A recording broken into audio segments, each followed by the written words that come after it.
नमस्कार, आप देख रहे हैं बेगूसराय खबर। मैं हूं आपके साथ सुमित। अभी हमारे साथ बने हुए हैं लोजपा रामविलास के प्रदेश महासचिव युवा प्रकोष्ठ के राजकुमार जी। राजकुमार जी, हम आपसे जानना चाहते हैं कि बीते दिनों हमने देखा कि चिराग पासवान जी उनको राजभवन घेर रहे थे, पुलिस उनको उठाई थी। आखिर क्या कारण था कि उनको पुलिस अरेस्ट कर। पहले तो बेगूसराय खबर और बेगूसराय के खबर के जो भी दर्शक हैं उनको प्रणाम।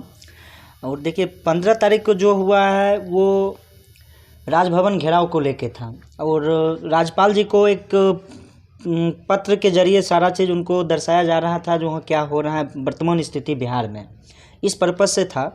और दूसरी बात था उसमें कहीं कोई उग्र प्रदर्शन नहीं था और अपनी नाकामी छुपाने के लिए चिराग जी को अरेस्ट करवाया गया था। अच्छा, क्यों? आखिर क्यों? मतलब वो किस विरोध प्रदर्शन कर रहे थे, क्या बतलाना चाह रहे थे, किन परिस्थितियों के बारे में राज्यपाल महोदय को सूचित किए थे? राज्यपाल महोदय को सूचित ये करना चाह रहे थे हमारे राष्ट्रीय अध्यक्ष, जो आज जो आए दिन हत्या, बिहार में लूट देखते होंगे, पटना में आए दिन हत्या लूट और भी ज़िले में हो ही रहे हैं। उसके बाद मुजफ्फरपुर बालिका गृह कांड के बाद पटना शेल्टर होम का अभी देख लीजिए, एक बच्ची आके बोली है ना, आप लोग तो चैनल में बहुत सारे लोग न्यूज़ में देख ही रहे हैं, आके वीडियो बयान होता है जो शारीरिक संबंध बनाने के लिए ज़बरदस्ती किया जाता है, मारपीट किया जाता है। इसी तरह से बहुत सारे मुद्दे थे। टीटी शिक्षक के साथ जो लाठीचार्ज हुआ, ये सारा मुद्दा था। टोटल जो मुद्दा था, इसी सारा मुद्दा को राज्यपाल जी को ज्ञापन सौंपा जा रहा था। चिराग जी उस समय कहाँ थे जब, आपको तो पता है कि बीते काफ़ी वर्षों से आप साथ में सत्ता में थे, साथ थे, नीतीश जी के साथ थे, जदयू भाजपा के अलाइनमेंट के साथ आपकी सरकार थी। उस समय भी बिहार में चोरी लूट हत्या ये सब चरम सीमा पे थे। आखिर सत्ता में रहने के बाद क्यों नहीं, और सत्ता से बेदखल होने के बाद ये बौखलाहट क्यों दिखता है?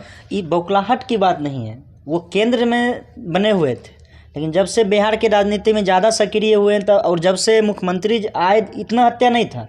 आप इससे पहले बेबी ग्राउंड में जाके देखिए, हत्या ग्राफ देख सकते हैं, पूर्व में भी ऐसी हत्याएं होती थी, दिन दहाड़े चोरी लूट हत्या होते रहती थी। आज भी रुका नहीं है, भले ही सुशासन की सरकार दावा कर रही, लेकिन उस समय भी स्थिति ही थी। उस समय चिराग जी कहाँ थे? क्या उस समय भी आप बता रहे बिहार में उस सक्रिय नहीं थे? क्या उस समय उनके लिए बिहार इम्पोर्टेंट नहीं था? बिहार बिल्कुल इम्पोर्टेंट था और है और रहेगा भी उनके लिए।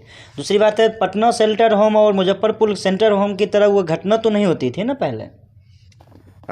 ध्यान हो कि जिस समय 2015 में महागठबंधन के साथ सरकार थी, उस समय भागलपुर में भी स्कैम हुए थे, मुजफ्फरपुर में स्कैम हुए थे, लेकिन उस समय भी चिराग जी ने एकदम विरोध नहीं किया। और जैसे ही नीतीश जी महागठबंधन छोड़ के पुनः गठबंधन में आए थे तो इस प्रकार की घटनाएं उस समय भी घटी थी।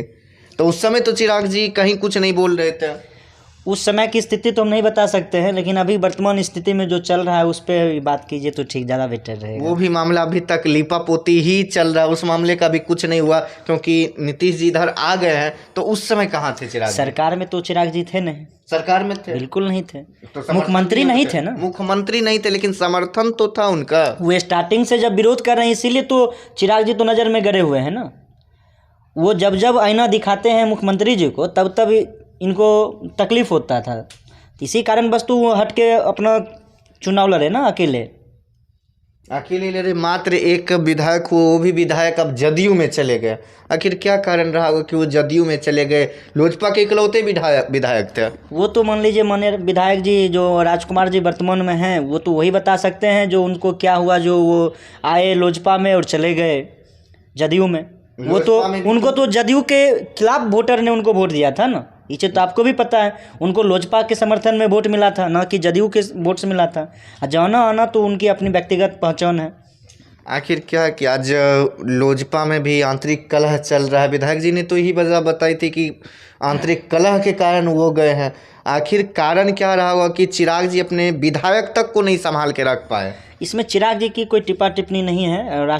देखिए, कोई भी नहीं चाहता है जो, और घर की विवाद में हमको या आपको या विधायक जी को नहीं पड़ना था। और चिराग जी से अगर ठीक है नहीं बना तो इनको पशुपति पारस जी के साथ भी कहाँ गए ये?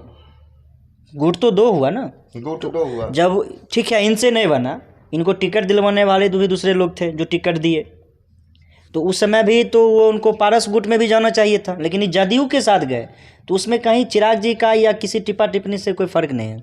अच्छा, आए दिन अभी देखने को मिल रहा है कि लगातार चिराग जी बिहार दौरे पे हैं, बेगूसराय दौरा भी हुआ, खगड़िया दौरा भी हो रहा है, मतलब लगातार ये बिहार दौरे संपर्क में। क्या कहीं ये आगामी सीएम बनने की तैयारी या फिर कहीं मध्यावधि चुनाव की ओर तो इशारा नहीं कर रहा है? सीएम पे तो अभी कोई मतलब ऐसा दिशा निर्देश या ऐसा कोई घोषणा तो नहीं हुआ है, लेकिन मध्यवर्ती चुनाव के तो ये तो होना ही है, होगा ही। ये तो हमारे राष्ट्रीय अध्यक्ष माननीय चिराग जी का हमेशा से बोल ही रहे हैं, जो मध्यवर्ती चुनाव होगा। आखिर किस आधार पर मध्यवर्ती चुनाव होगा कि फुल फेथ में इनका अपना पूर्ण बहुमत के साथ ही नहीं है। और मांझी जी का आप देख लीजिए, मुकेश सहनी जी का देख लीजिए। लेकिन फिर भी बिहार में तो अभी सब लोग मिल के सरकार चला रहे हैं, अभी तक सरकार टूटने की खबर नहीं आई या फिर राजभवन में इस प्रकार की कोई बातें नहीं आई है। तो फिर चिराग जी को कैसे लग रहा है मध्यावधि चुनाव होंगे? यूपी चुनाव खत्म होने दीजिए 10 मार्च को, उसके बाद बिहार की राजनीति पे ही फोकस होगा। 10 मार्च तक वेट कीजिए आप लोग। तो अभी हम बात कर रहे थे राजकुमार जी के साथ, तो इन्होंने बताया कि बिहार में मध्यावधि चुनाव के भी आसार दिख रहे हैं। यूपी चुनाव के बाद क्या होगा, ये बिहार राजनीति में भूचाल, वो भी देखना बड़ा दिलचस्प होगा, क्योंकि अभी 5 राज्यों में चुनाव और ख़ासकर यूपी चुनाव पे विशेष फोकस किया जा रहा है।